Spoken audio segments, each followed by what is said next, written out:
so they can see you better. Video starting.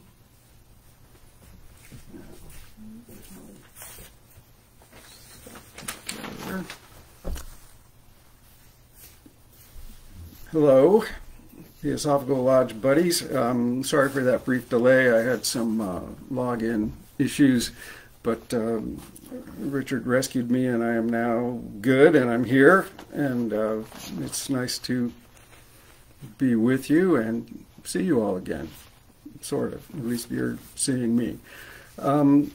So what I want to do tonight is continue on discussing some topics that I began opening up with last time in kind of a general way and a relatively cursory manner.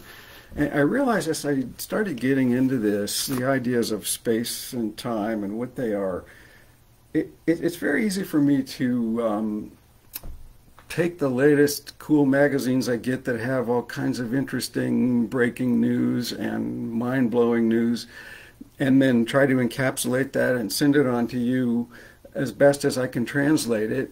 But there's a certain level of depth missing there that I think I would like to just address that a little bit and drop back to some basics and talk about what we know or what we think we've known for a long time, and then have a little context for maybe the next talk where I try to go deeper into some discoveries, particularly pertinent to black holes.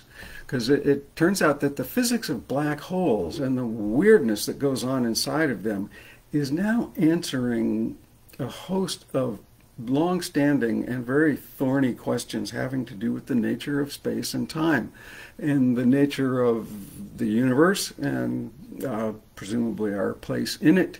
It's all related. There's this interesting echoing breakthroughs in theoretical physics between what we learn about black holes and the twisted up crazy nature of space-time inside of there, and then the nature of space-time as it characterizes the rest of the universe as a whole.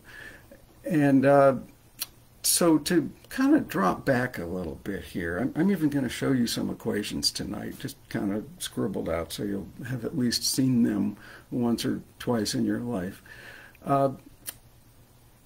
Let's go back to the time of Isaac Newton and the understanding of the laws of motion. So Isaac Newton was, one of the most tremendous scientists of all time. He worked out so many elements of physics that were incomprehensible up until he came along, including the laws of motion and acceleration and force and vectors. And on the way along, he invented the entire mathematical branch we call calculus, in order to help him deal with describing physical phenomena and coming up with physical laws. The physical laws are brief ways to mathematically describe what we observe about reality. That's the conservative take on it that many scientists prefer. I'm one of them. I don't think of those equations as the laws written by God that must be obeyed. They're just the best descriptions, the most economical and comprehensive descriptions we can come up with in order to explain the phenomena we're seeing and describe them with mathematical statements. And they usually only extend over a certain range of scales of, say, mass, time, size, what have you. And then the story of science is laws that were working great begin to fall apart when our technology gets to a point of probing the next level down. And that's sort of what happened. So in the late 1800s, early 1900s, when Einstein came along, it was the combination of technological observations and his great mind, which simultaneously really gave rise to the sciences of quantum mechanics and relativity. Now, most of the time I speak to you folks, it has to do more in the realm of quantum mechanics, because that's just really my background and where I've done my own research and where I'm most familiar and comfortable. But now, in order to broach these topics I'm trying to share with you now, I've sort of had to push myself into going back and relearning or learning more than I ever even knew about relativity and the nature of space-time. And it's equipping myself so that I can better understand the new revelations that are coming along, wherein quantum mechanics and relativity are right there side by side. One of the interesting things about black holes. Black holes are a place where the laws of quantum mechanics and the laws of general relativity are equally important and reacting back on each other in ways that we're just now beginning to really come to grips with. Well, so there was an interesting mystery that helped kick off and sort of motivate the round of breakthroughs that Einstein began making in the early 1900s when he first invented what's called the special theory of relativity. And it actually goes back to the time of Newton, because one of Newton's important contributions was the development of something called Newton's second law of motion, which it has a kind of a simple algebraic encapsulation. It looks like this. Let's see there. Newton's second law of motion. Force equals mass times acceleration. Acceleration is just time rate of change of velocity. Delta velocity over delta time. Inherent in there is the notion of inertia. Think about, or momentum, let's say. So the quantity we call momentum is just equal to mass times velocity, where velocity is time rate of change of position of some object, m, mass of that object. We can compute this quantity we call inertia. And that seems kind of straightforward, and it's an easy quantity to compute, easy to manipulate. But there's a deep and interesting mystery to it, which is if you drop back a step and say, well, let's not just describe this using an accounting rule, which is the equation for momentum or inertia.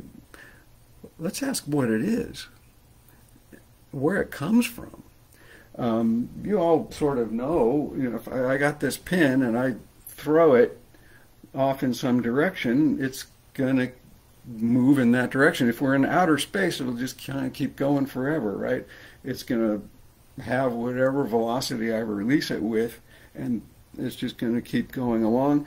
And this quantity, we call its momentum or its inertia, will stay unmodified. Because this actually even goes all the way back to Galileo, who was sort of the proto-Newton in terms of understanding the laws of motion. And Ernst Mach was a very important German physicist who was quite forward-thinking. And he was the one who, at least as far as I know, or as far as history recorded, was out at the forefront of puzzling over this, the law of inertia. Where does inertia come from? I throw this pin and it just keeps moving, going someplace, but where is it going and relative to what? And how does it know how to preserve its momentum, its direction? This thing we call momentum is actually a vector quantity. It has a direction and a magnitude. Well, Ernst Mach was thinking about that, and then the picture gets thicker if you contemplate a mystery that's sort of even more interesting. It's called the mystery of Newton's bucket. And so this was the context that Newton liked to think about this issue, which is suppose you take a bucket, you fill it partway up with water, and then it's got a hoop on it, and you hang that from a rope, and you put it up in a tree, and you spend a while winding it up, okay? So this rope has twists in it, so it's like you're winding a rubber band, okay? So now the beginning of this experiment is we stand there, we wait for the water to come to rest. We've got this bucket hanging from a tree branch and there's a lot of twists in the rope, you let it go. Well, what happens? Well, we know that the force of gravity will pull that bucket down, but in order to come down, it has to spin and unwind this rope. And then if we observe the water in the bucket is where we sort of get the interesting demonstration of laws of inertia and a question that we have to ask.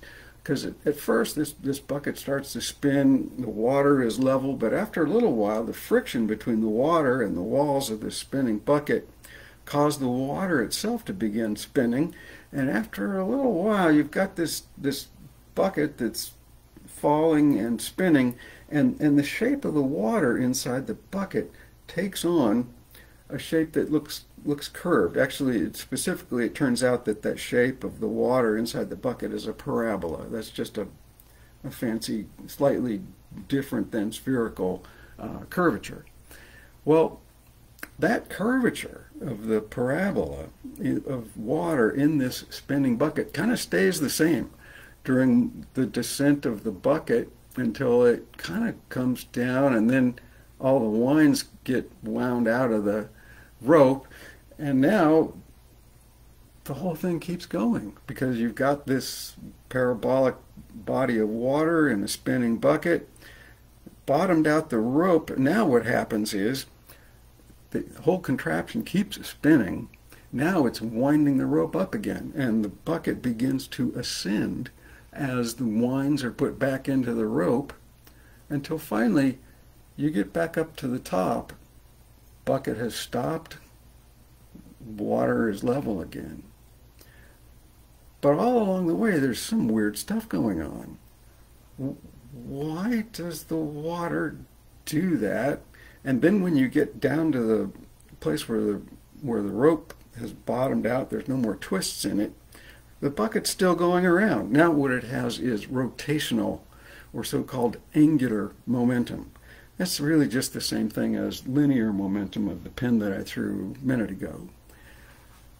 Well, what's informing the water to keep spinning, or the bucket, the whole contraption, to keep spinning? And why does it orient the way it does? What's the deal with the spinning water and the parabolic deformation of that volume of water? What's the deal with the pin that knows to keep going in a straight line? Mach decided the only way he could explain that was to assume some kind of connection, an immediate connection, between the moving body, or the spinning water, and the rest of the mass in the universe. There's a couple slight embodiments to Mach's principle. There's a weak version and a strong version. I'm not going to go into that right now, but this was a crucial idea, and it helped guide and inform Einstein in his thinking as he kind of made our next big leap in terms of understanding laws of motion and space and time. But Mach was onto something very important, and something that is now arising once again in full force as physics moves to the next frontier of uniting quantum mechanics and relativity, particularly in the context of black holes and the idea of something we call emergent spacetime. Mach was thinking about instantaneous influence of all the mass in the universe and this one particular mass that we happen to be talking about, investigating, and doing measurements on. All connected, somehow all informing itself. How? Well, it's easy to just say, well, universal laws of gravitation, they're in gravitational contact. But as far as we know, that's not instantaneous. In fact, there's good reason to think that bulk gravity effects travel at the speed of light, the same speed as photons do, or any influence is allowed to travel, any causal influence is allowed to travel by the laws of physics. So there was something deeper, some kind of a deeper connectivity between the matter and the entire universe and the object we're discussing. And Mach put his finger on it way back at the turn of the century, and then helped bring about the revolution in physics. So that's kind of a big deal. It's sort of an admirable deal. And Ernst Mach is, I think, one of my heroes, because that insight was so crucial and sort of ahead of its time, and it's coming back now in a very interesting way. Well, okay, so relativity came in two steps. The first step, so-called special relativity, that Einstein came up with. He published it, this is the famous one that he published as a patent clerk in 1905, because he was doing what for him was sort of easy work, reviewing patents in the patent office in Switzerland, I think. I've forgotten which country he was doing that. So that was like his day job and his easy job, but what he was really thinking about most of the time was the ultimate questions of the nature of the universe and space and time and how stuff moves. And they knew there was something very interesting and important about the speed of light. And so in his thought experiments, or so-called Gedanken experiments, he hit upon two postulates, or two key ideas that, if they were true, implied a whole new revolution in how to think about things. And those two ideas, that the simplest I can boil them down is, one, that there are no preferred reference frames.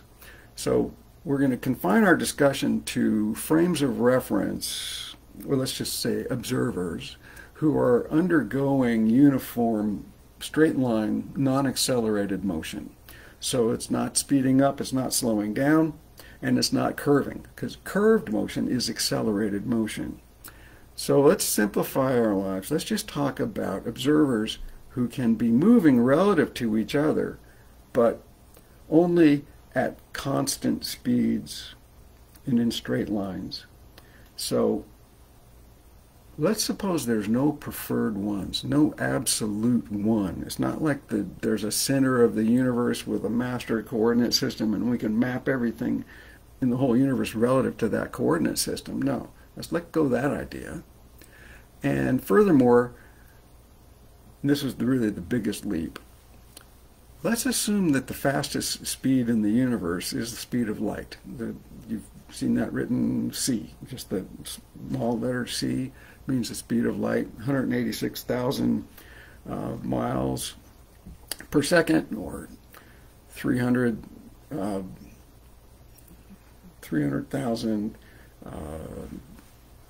meters per second. Or is it 300 million? I forgot. Anyway, it's a big number of meters per second. Let's make that a fundamental property of the universe and postulate that it is impossible for anything to move faster than that. And then, as a codicil, and kind of an important one, really what's being stipulated there is the speed of causality. We cannot transmit a cause from one body to another any faster than that. This is the fastest speed at which a medium we're going to call space-time can allow a causal factor to transit through it. And those two ideas in Einstein's head gave rise to all the mathematical beauty and structure of the first big jump, which was the special theory of relativity. And what are the consequences of that? Well, what we end up with there is that clocks slow down. There's a few consequences that flow. One of them is that we have to give up on the idea of the notion of universal simultaneity, because upon deep analysis and thinking, well, if-then statements and mathematical versions of that, what Einstein reasoned out was we have to give up on the notion of simultaneity the way Newton used to think about it, because when events happen is going to be different for different observers who are in different states of motion, either direction of motion or rate of motion. they're not going to be able to agree on the simultaneity of events. That was huge. That was a major divorce from the idea of an absolute space-time and a universal coordinate system, where space was really just a container for events, which was true in Newtonian mechanics. And there was no problem talking about a simultaneous, universal simultaneity. There's just one now for everybody in the whole universe, everywhere. Seems kind of obvious for us because of our scale as humans and the way reality appears to work for us until we have extremely high precision instruments. But that was thrown over by this web of assumptions, or we could call them postulates. Another big one, it turns out, is that if we have an observer A sitting here and observer B is moving along, or just object B moving along, it turns out that the faster that object is moving, the slower its clock goes relative to the person doing the observations and the measurements. So we can have somebody on this moving spaceship reading a clock and thinking they know how much time has elapsed, but it turns out that faster and faster, that clock is slowing down relative to this observer. And this is a manifestation of letting go of the idea of a universal simultaneity. Furthermore, a mass going faster and faster relative to this observer ends up increasing in mass as a function of its speed. Now that's very non-obvious, and it was shocking because people thought of mass as an immutable property of matter, and if you have a given chunk of matter, its mass is its mass is its mass. That's something you can measure, and it's not going to change unless you take a piece of sandpaper to it or do something. It's going to be an absolute quantity. Well, not so much, because when we take Einstein's assumptions, we end up with mass being highly mutable. And I'll show you another equation. So this one at the bottom says that the mass of an object will go as its rest mass when it's not moving relative to you, divided by square root of 1 minus its velocity squared divided by the speed of light squared. So as that velocity becomes a significant fraction of the speed of light, this quantity in the bottom, this denominator, starts heading to 0 because this goes to 1.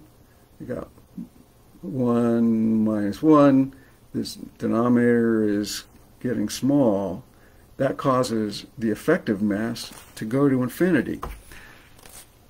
That was a major revelation and caused a lot of controversy, and it was not an easily measurable effect at first. It turns out that what was measurable and verifiable was the slowing downs of the clock. But so there was one other interesting quantity, which is called Lorentz contraction. Suppose this pin is our mass and it's zipping along relative to our observer. It turns out that not only will its mass be increasing as we go faster and faster and its clock slowing down, but it will be foreshortening. So its length will actually be contracting. If it started off as a ball, it would start to compact into like a little flying pancake. So that's sometimes called Lorentz contraction. One of the chief scientists who helped Einstein work out the laws of relativity and understand how it all worked and contributed a great deal was H. Lorentz. I'm trying to remember if that was for Heinrich or Henry, but anyway, you'll find Lorentz transformations and the import of his contributions all over the place in the literature of relativity, the early literature.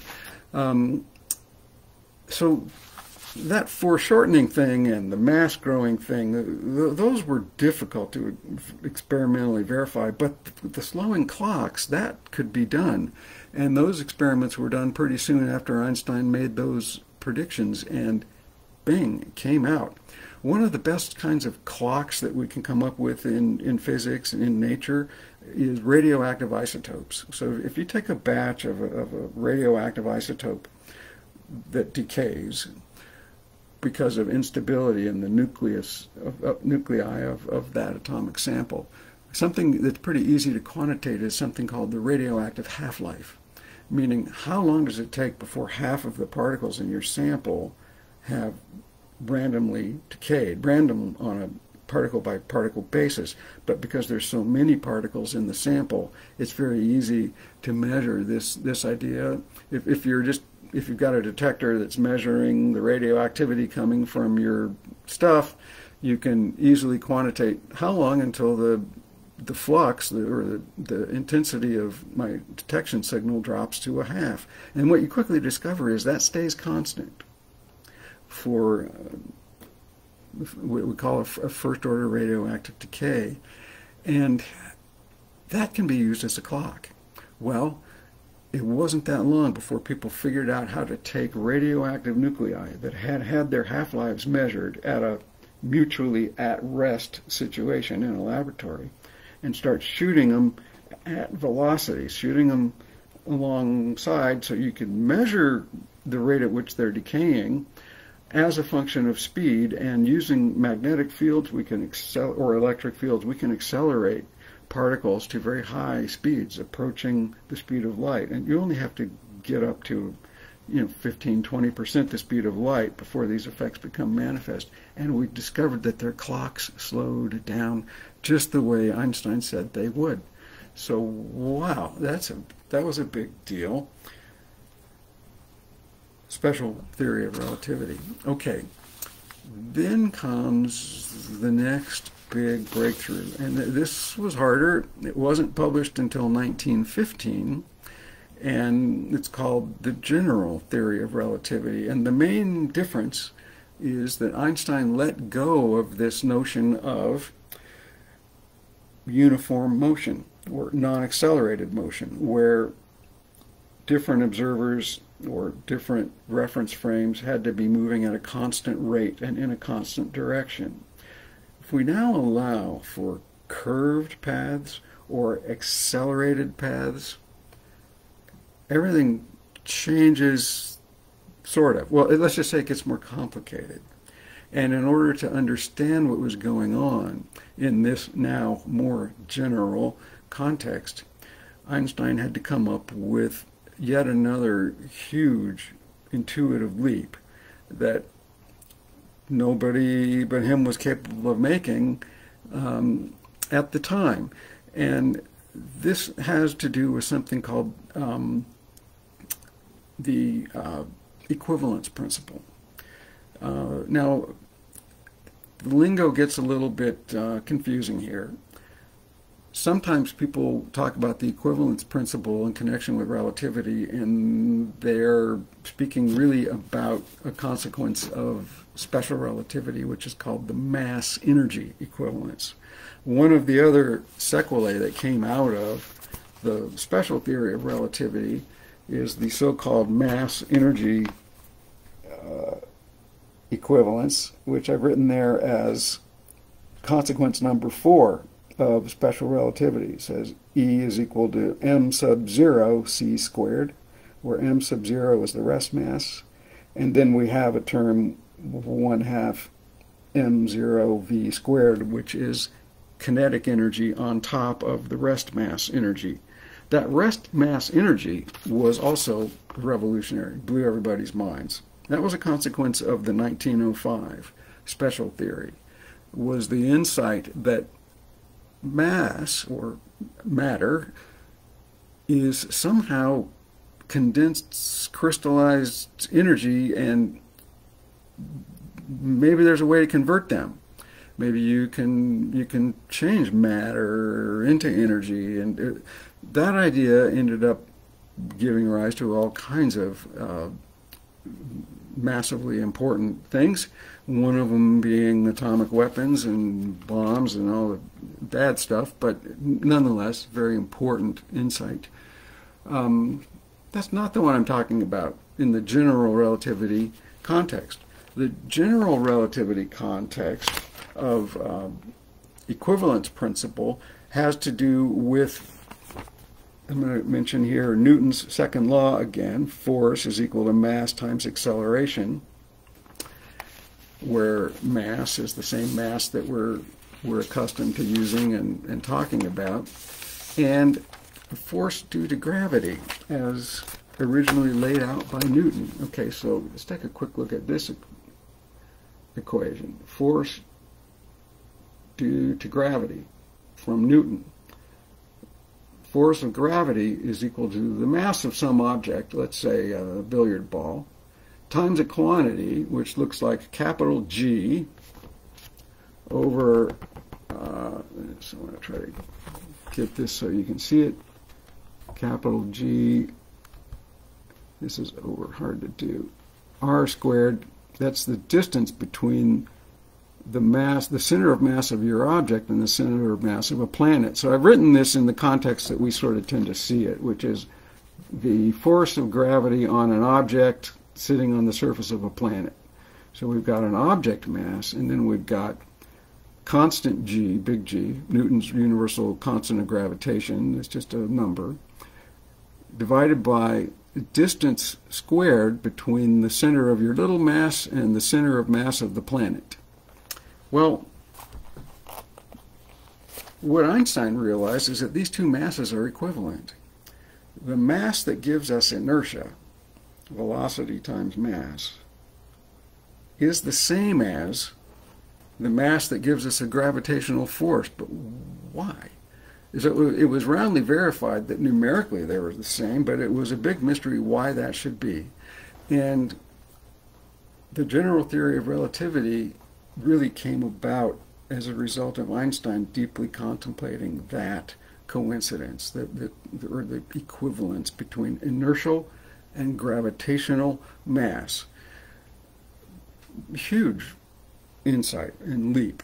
What he ends up coming to is an entire theory of the structure of space and time, realizing the only way he could make sense of this was to postulate space-time, 3 dimensions of space, 1 dimension of time, as some kind of an entity. I don't want to call it a substance. The word that gets used is substantival in the field of relativity speak and science. They talk about substantival space-time, implying it's not exactly a substance, but it's something. Well, what Einstein realized was that mass bends that stuff. It changes space-time and distorts it. And one way in which you'll hear this encapsulated and talked about is that matter tells space how to curve, and space and its curvature tells matter how to move. And there's this mutual interplay between distortion of space or curvature of space and mass within it. And they're always interacting and back reacting on each other. And that's the incredible insight and massive leap that Einstein made in coming up with his general theory of relativity. And then two main huge sequelae that come from this that I want to mention and that you will recognize once I discuss it is, one is he reasoned his way to the fact that clocks in strong gravitational fields, or places where there's a lot of mass that has bent space-time a lot, clocks there will go slower than a clock sitting way out in some distant portion of outer space where gravitational fields have dropped off to near zero. Because recall that factor of r squared in the denominator. Gravity works according to an inverse square law, which lots of things do. And so you don't have to get that far away before the force of gravity drops off to a relatively small quantity, and space-time is almost flat in those regions. Okay, so if you've ever seen the movie Interstellar, Interstellar was a great movie, and it did a really nice job of trying to illustrate and make real the concept of the slowing clocks in a strong gravitational field. Because remember, the astronauts were like down on the surface of this planet that was orbiting a black hole, and their gravitational fields were just insane, and so they realized, wow, if we stay here for a week and a half, it's 50 years back home. We got to work fast. And so that played quantitatively and realistically into the plot of that fun sci-fi movie. Go back and rewatch it sometimes. It's really masterfully done. They had their consultant for that movie was a front-line theoretical physicist named Kip Thorne, who really helped them work through the equations and come up with realistic scenarios for how general relativity would assert itself. One of the other implications of general relativity, and actually the first one that got validated, to the best of my knowledge, is the notion that light itself will bend in the presence of a strong gravitational field. Now, we tend to think of light as a massless entity, and in fact, photons have no rest mass. That there's no m sub 0 for a photon of light. Nonetheless, they are deflected by, and they curve in a strong enough gravitational field. That was the big drama, and there was a hugely important experimental validation of general relativity when a guy named Arthur Eddington went to observe an eclipse, a solar eclipse. I forgot just where he did that, but he set up telescopes and he measured positions of the stars during an eclipse, looking at the positions of stars just on either side of the sun, knowing that they would be visible during the eclipse. And so he could measure the angular separation between these stars and discover that indeed those stars moved closer to each other when the sun was juxtaposed right in between them, meaning that as the light rays from those stars came from their hot boiling surface to the eye or the telescope and the photographic plate, the photons were being deflected by exactly the amount that Einstein predicted based on the nature of his curved theory of space and time. So that was the revolution. And I've boiled it down to quite a nutshell there. But I wanted to do that just so that we kind of have some common ground where we move forward. That was what should have been 3 lectures in an undergraduate physics course at least, but I've boiled it down and gave you just a little bit of the ideas there. So where we will go next time is building on that and showing how some of these, well, I keep using the word mysteries, let's just say some of these properties of the universe as uncovered by general relativity meet up with quantum mechanics and are now beginning to allow us to have a greater degree of insight into the nature of space and time, and maybe where space and time comes from than we ever have before. There's another emergent property.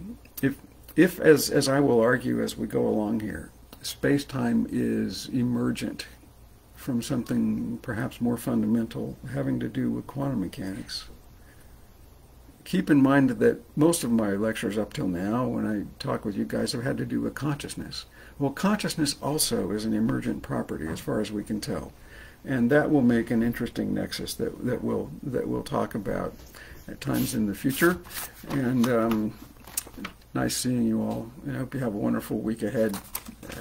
It's great being back at the lodge. Okay, good night.